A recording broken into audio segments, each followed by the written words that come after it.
આજે સુરતમાં સોનું 1,86,000 તો ચાંદી 4,05,000 પહોંચ્યું છે। ખાસ કરીને આપણી સાથે સુરતના દીપકભાઈ ચોકસી સોની જે આપણે સીધા વાત કરીએ। દીપકભાઈ, જે પ્રકારે આજે પણ સોના અને ચાંદી ઐતિહાસિક સપાટીએ પહોંચ્યા છે, પહેલો સવાલ એ રહેશે કે ગ્રાહકી પર આની શું અસર, અને બીજો સવાલ એ રહેશે કે આ ભાવ વધવા પાછળના મૂળ કારણો શું? ઓવરઓલ જોવા જાય તો સોના ચાંદીનો ભાવ આજે $5,600 સોનાનો ભાવ અને ચાંદીનો ભાવ $118 પાર કરી ગયેલો છે। એટલે ઇન્ડિયન ટર્મ્સમાં આપણે વાત કરીએ તો 2 લાખને પાર સોનું થઈ ગયું, અને આપણે 1,86,000 રૂપિયા સોનાનો ભાવ થયો અને 4,08,000 રૂપિયા જેવો ચાંદીનો ભાવ થાય છે। તો આ બંનેમાં અત્યારે ભાવનું કારણ તો એ જ છે કે ટ્રમ્પ સરકાર દ્વારા જે નીતિઓ છે એમાં વારંવાર ચેન્જીસ, ઉપરાંત જે ટેરિફ લગાડવાની જે ડર છે એ, ઉપરાંત જે ઈરાન સાથેના યુદ્ધની એક વાતચીત છે એ, તો આ બધા કારણોસર લોકોનો જે સોના પ્રત્યેનો જે વિશ્વાસ છે એ વધી ગયેલો છે।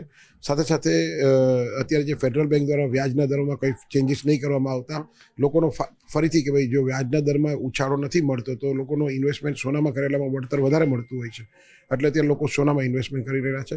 સાથે સાથે ત્યાંની જે ચાઇના ગવર્મેન્ટ છે એના દ્વારા જે સિલ્વરનું જે એક્સપોર્ટ કરવામાં આવશે એની પર અમુક ટાઈપના નિયંત્રણો મૂકવામાં આવશે એવું કહેવામાં આવ્યું છે, એ પણ એક મોટું કારણ છે।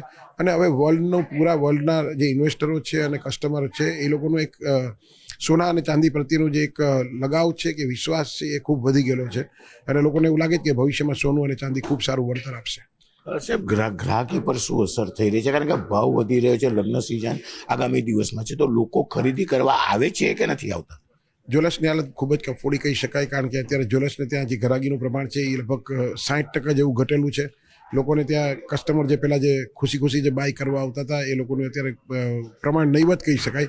અત્યારે જે જરૂરિયાતવાળું કે જે ખરીદી છે એ ચાલી રહેલી છે અને લોકો સોના ચાંદીની ખરીદી કરી રહેલા છે, પણ જે ડે ટુ ડે ટ્રાન્ઝેક્શનમાં જે અમને લોકોને ટર્નઓવર મળવું જોઈએ એ ટર્નઓવર અત્યારે કોઈ પણ જ્વેલર્સને મળી નથી રહેલું, અને ભવિષ્યમાં એવું લાગે છે કે આ રીતના સોના અને ચાંદીના ભાવમાં વધારો હોવાથી લોકો એક અલગ મેટલ એટલે લોકો ચાંદીની જ્વેલરી અત્યારે ખૂબ સારી પ્રેફર કરે છે।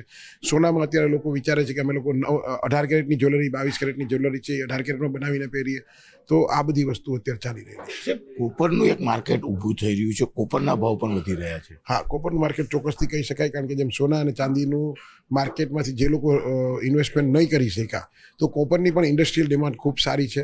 ઉપરાંત કોપરનું જે વિદ્યુતની અલગ અલગ જે સુવાહક તરીકે જેનું ચાલતું હોય છે એમાં પણ ખૂબ સારું રહે છે। કોપરની જ્વેલરી પણ બનતી હોય છે, જ્યારે સોના ચાંદીમાં 1 ગ્રામ 2 ગ્રામની જે જ્વેલરી બને છે એમાં પણ કોપરનો મેઇન બેઝ મેટલ તરીકે કોપરની જે જ્વેલરી બને અને એની પર સોનું ચડતું હોય છે।